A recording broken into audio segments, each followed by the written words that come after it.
Good morning student. मैं Geetika Madhuban public senior secondary school से geography Hindi medium की क्लास आपकी। आज अपन अपवा तंत्र में हिमालय का अपवा तंत्र, हमारे जो भारत के अपवा तंत्र को जो मुख्य जो भाग है हिमालय अपवा तंत्र, उसके बारे में अपन पढ़ेंगे। साथ में प्रायद्वीपीय अपवा तंत्र का भी भाग पढ़ेंगे। हिमालय अपवा तंत्र में सबसे जो महत्वपूर्ण नदी है सिंधु नदी, इसके बारे का सबसे पहले का वर्णन है। हिमालय अपवा तंत्र को अगर अपन देखें तो ये एक भूगर्भिक इतिहास के दौर से गुजरा है, यानी कि इसको एक इंडो उसके अंतर्गत माना जाता है। यह गंगा नदी के रूप में, सिंधु नदी के रूप में और ब्रह्मपुत्र नदी के रूप में तंत्र में शामिल है हिमालय अपवा तंत्र। इस अपवा तंत्र की जो नदियां हैं वो 12 मासी हैं, पूरे 12 महीने बहती रहती है। किसके कारण? हिम के पिघलने के कारण इसकी ऐसी प्रवृत्ति रहती है। यह इंडो ब्रह्मपुत्र नदियों की 3 अपवा तंत्र के द्वारा इसको 3 भागों में बांटा हुआ है।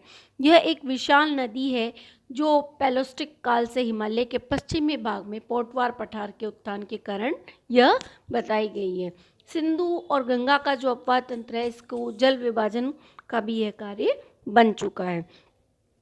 इस नदियों में वी आकार की घाटियाँ, शिप्रिकाएँ आदि के द्वारा इसमें निर्माण भी रहते हैं। इसमें मैदान में प्रवेश करने से पहले ही कुछ नदियों की जो आकृतियाँ बनती हैं, उसमें गोखुर झील की आकृति एक बहुत ही महत्वपूर्ण है।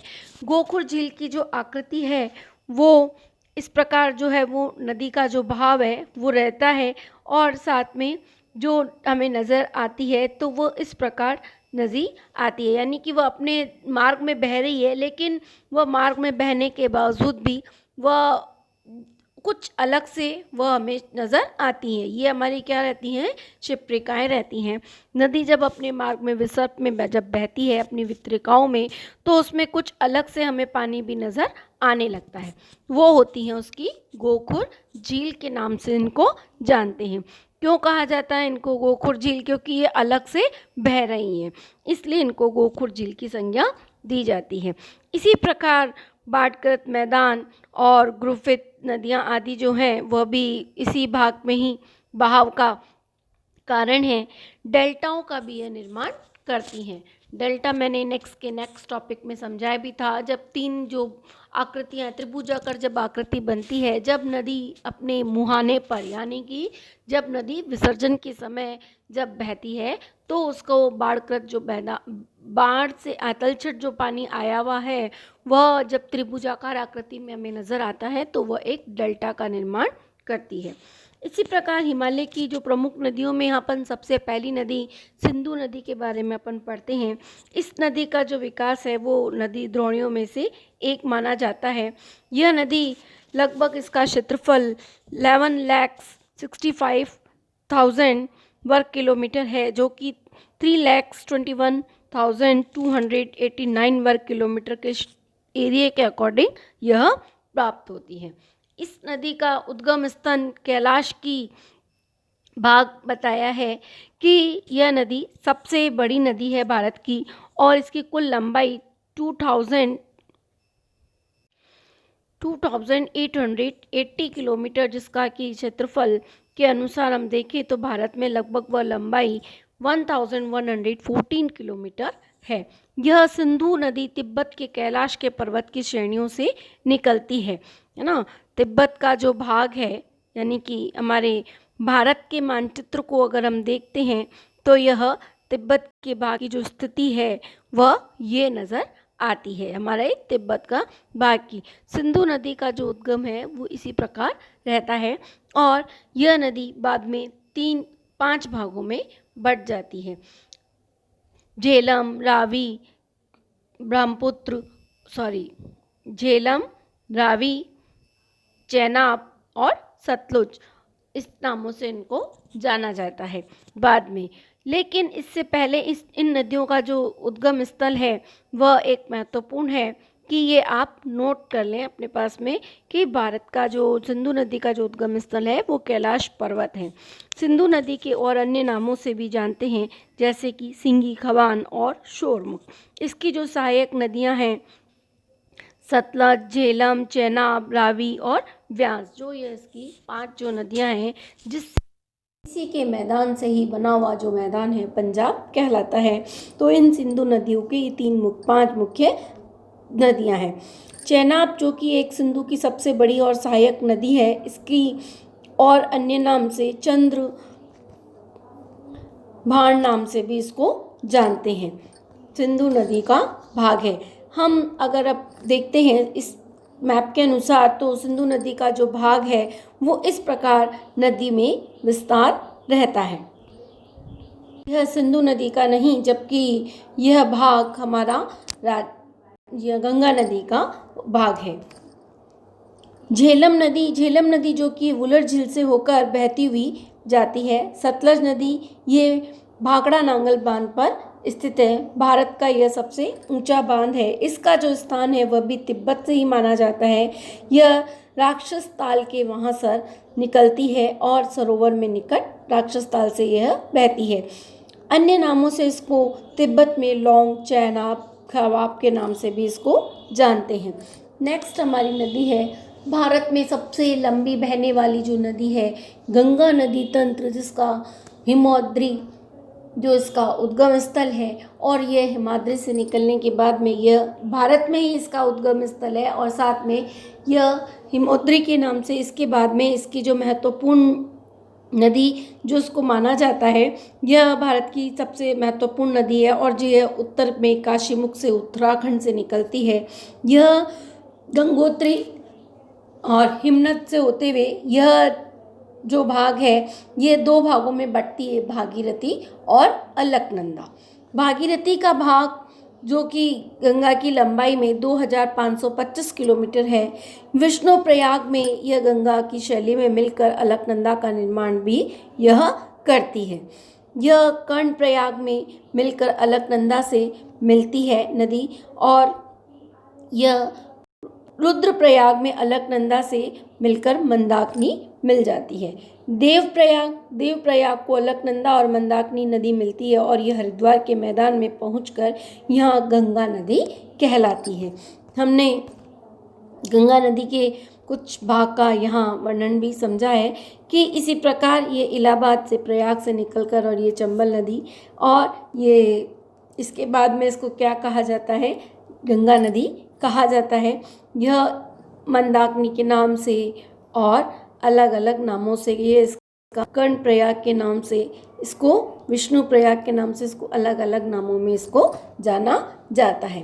तो इसी प्रकार अब ये जो नदी बाद में आगे आके इसको कोसी नदी भी कहा जाएगा।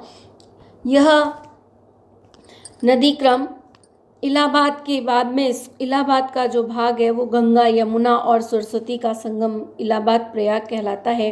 पश्चिमी बंगाल में गंगा नदी की 2 धाराओं में, भागीरथी और हुगली में, यह बट जाती है।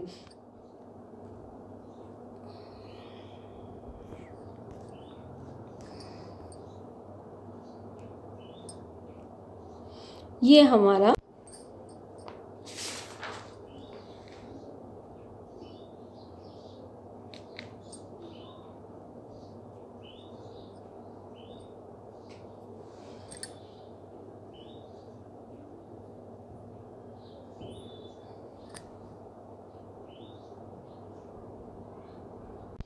यमुना नदी जो कि गंगा की सबसे पश्चिम और सबसे लंबी व सहायक नदी है। इसका स्रोत यमुनोत्री हिमनद है जो कि हिमालय के भाग का कहलाता है। ये प्रयाग में, जब इलाहाबाद प्रयाग में गंगा का संगम होता है तो ये प्रायद्वीप पठार से निकलने वाली जो नदियां हैं, जिसके कि चंबल, सिंध, बेतवा, कैन दाहिने किनारे पर इससे मिलती है। ये जो नदियों का जो प्रायद्वीप पठार का जो भाग है, ये भी कुछ नदियां आकर इसमें मिल जाती है, जो कि सिंचाई के लिए यमुना की नहरों के द्वारा आगरा में नहर भी यह बनती है।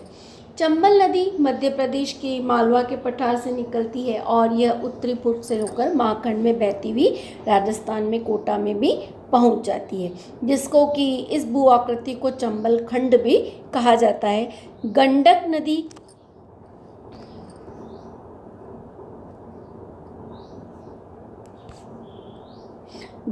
नदी का जो भाग है वह भी इसमें आकर मिलता है और यह काली गंडक, त्रिशूला गंडक के मिलने से यह नेपाल हिमालय में धौलागिरी, माउंट एवरेस्ट के बीच निकलती है।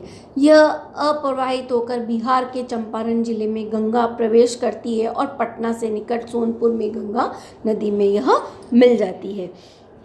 इस नदी का जो भाग है वह घगर नदी, जो कि जल ग्रहण करने के लिए सबसे शीशीपांग यानी कि गहरे माखंड से निकलती पर्वतीय भाग से, और एक कोसी नदी जो कि पूर्वी नदी से मिलकर तिब्बत के माउंट एवरेस्ट में उत्तर से मुख्य धारा में अरुण में मिल जाती है।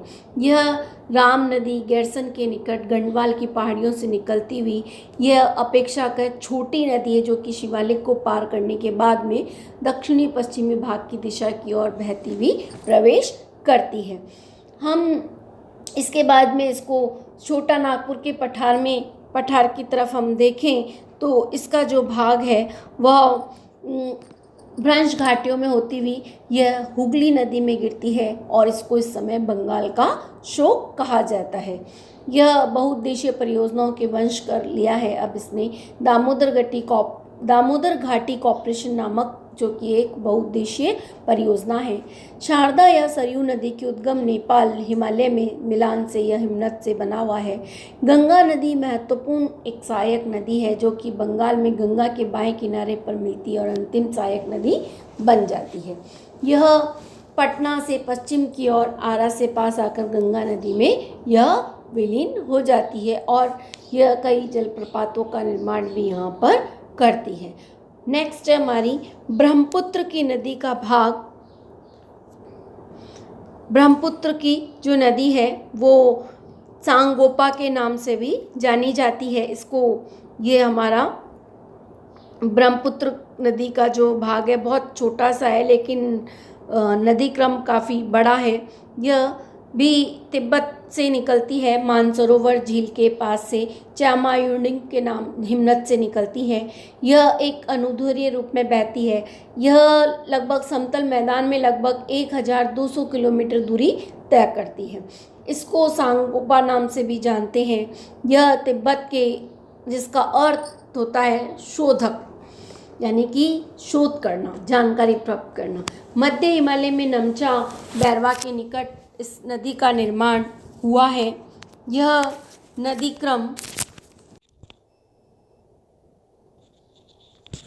का जो भाग है वह हिमालय की गिरपत में यह शीर्षंग या दिक्षंग के नाम से यह निकलती है। दो भाग इसके रहते हैं, शीर्षंग और दिक्षंग।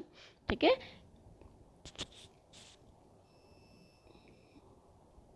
ये देखिए ये दो भाग हैं इसके। ठीक है, दिहांग नदी भी इसको कहा जाता है। असम घाटी में अपनी 750 किलोमीटर की यात्रा को ग्रहण करके यह नदी इसमें आकर बाहिने किनारे पर दिहांग और धनसरी दक्षिण में, जबकि दाहिने किनारे पर भी महत्वपूर्ण सुबनसिरी, कामोंग, मानस व संकुश के नाम से यह मिलती है।